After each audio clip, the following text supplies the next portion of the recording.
혹시 요즘 단백질 식단 하고 계신가요? 현미밥 줄이고 닭가슴살, 계란, 단백질 쉐이크만 드시고 계신가요? 그런데 살은 빠지지 않고 몸이 더 피곤해지셨나요? 그 이유 단백질 때문일 수 있습니다. 중장년층에게 단백질은 필수지만 과하면 독이 될 수 있습니다. 오늘 영상에서는 중장년층이 단백질을 잘못 섭취했을 때 생기는 문제점과 올바른 단백질 섭취법까지 모두 알려드립니다. 특히 50대 이상이라면 끝까지 보세요. 건강이 걸린 문제입니다. 단백질은 살을 빼주는 영양소일까요? 정답은 아닐 수도 있다입니다. 많은 분들이 단백질은 무조건 좋은 것, 먹으면 근육이 생기고 살이 빠진다고 믿습니다. 하지만 이건 절반만 맞는 말입니다. 단백질은 근육을 유지하는 데 필요하지만 그 자체로는 체지방을 줄이지 않습니다. 특히 중장년층은 단백질을 잘못 섭취할 경우 몸에 큰 부담이 될 수 있습니다. 그중 가장 위험한 건 신장입니다. 단백질을 과다 섭취하면 체내에서 질소 노폐물이 생성됩니다. 이 노폐물을 걸러주는 역할을 하는 게 바로 신장입니다. 즉, 단백질을 많이 먹으면 신장이 과로하게 되는 겁니다. 문제는 중장년층은 이미 신장 기능이 점점 떨어지기 시작하는 시기라는 점입니다. 따라서 젊은 사람과 같은 방식으로 단백질을 먹으면 오히려 해가 됩니다. 실제로 신장 질환 초기에 가장 먼저 하는 게 단백질 제한입니다. 그만큼 신장의 부담이 크다는 뜻이죠. 만약 하루 종일 단백질 위주의 식사를 하신다면 이미 신장이 힘들어하고 있을 수 있습니다. 특히 단백질 보충제까지 드신다면 더 심각할 수 있습니다. 단백질 보충제는 빠르게 흡수되지만 신장의 부담도 빠르게 갑니다. 뿐만 아니라 단백질을 많이 먹고 물을 적게 마신다면 체내에 질소 노폐물이 축적됩니다. 피로감, 소화불량, 심한 경우에는 단백뇨가 발생할 수 있습니다. 단백질은 소화되기까지 시간이 오래 걸리기 때문에 위장 기능이 약한 중장년층에게는 부담이 됩니다.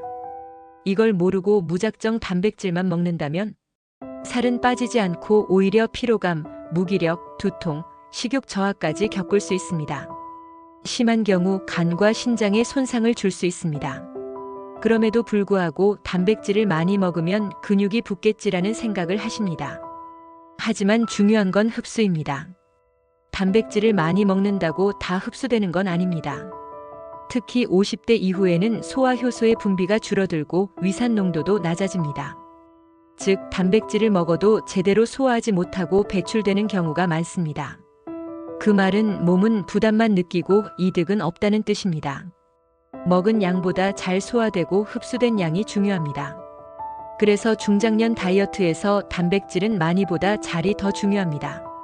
그렇다면 하루에 어느 정도의 단백질이 필요할까요? 세계보건기구 WHO 권장 기준은 체중 1kg당 0.8에서 1.2g입니다.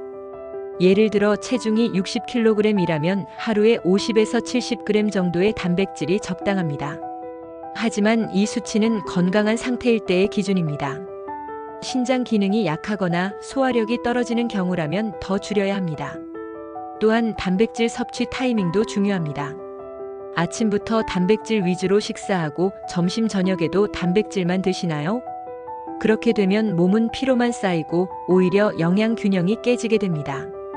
탄수화물, 지방, 식이섬유도 함께 있어야 단백질이 제 역할을 합니다. 단백질만 강조된 식사는 오히려 근육 손실과 건강 악화를 초래할 수 있습니다.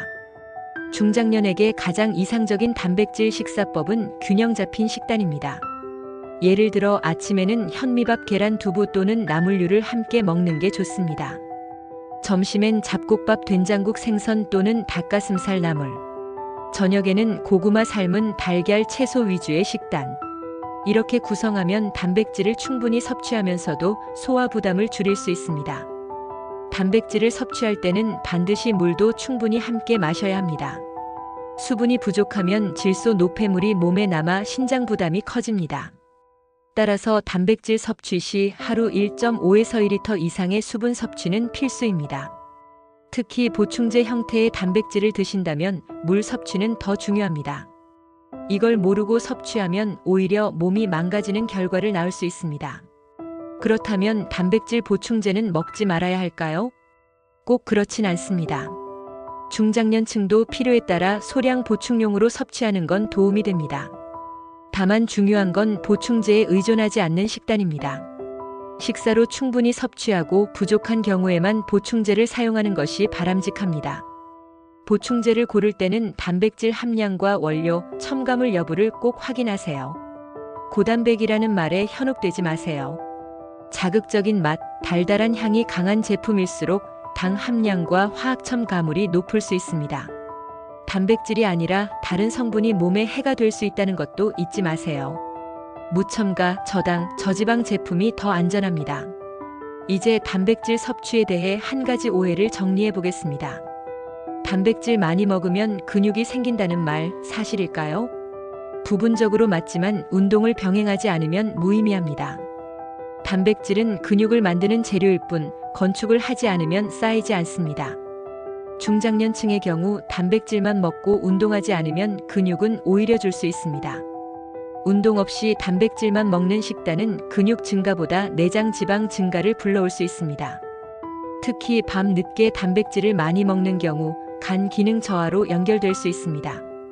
단백질이 분해되지 못하면 지방으로 저장되거나 간에 무리를 줄 수 있기 때문입니다. 하루 중 단백질 섭취는 아침 저녁 사이 나눠서 분산하는 게 가장 이상적입니다. 한 번에 몰아서 섭취하는 것은 좋지 않습니다. 이쯤에서 실제 사례를 하나 소개할게요. 55세 김땡땡님은 하루 3끼 모두 단백질 위주 식단을 2달간 실천했습니다.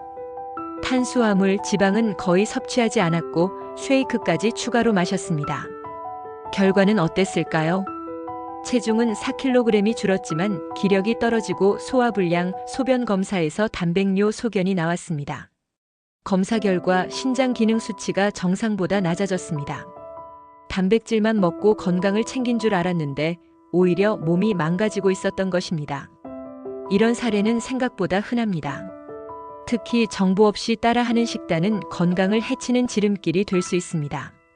중장년층은 기능이 떨어지는 시기이기 때문에 더 신중하게 식단을 구성해야 합니다. 그렇다면 건강한 단백질 섭취를 위한 핵심 요약 정리해 볼게요. 단백질은 과하면 신장에 부담을 줄 수 있다. 식사로 기본 섭취, 보충제는 보조 용도로.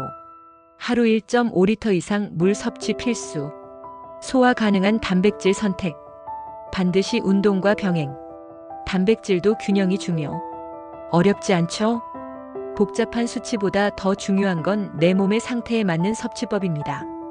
같은 60kg이라도 건강 상태에 따라 단백질 섭취량은 달라져야 합니다. 마지막으로 다이어트 중이라고 단백질에만 의존하지 마세요.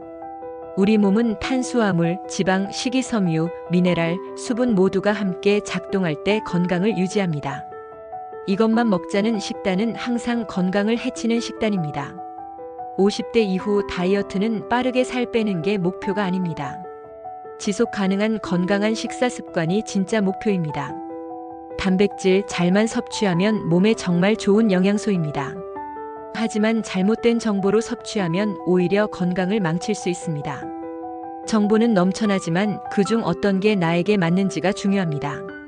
이번 영상을 통해 단백질에 대한 오해를 푸셨길 바랍니다.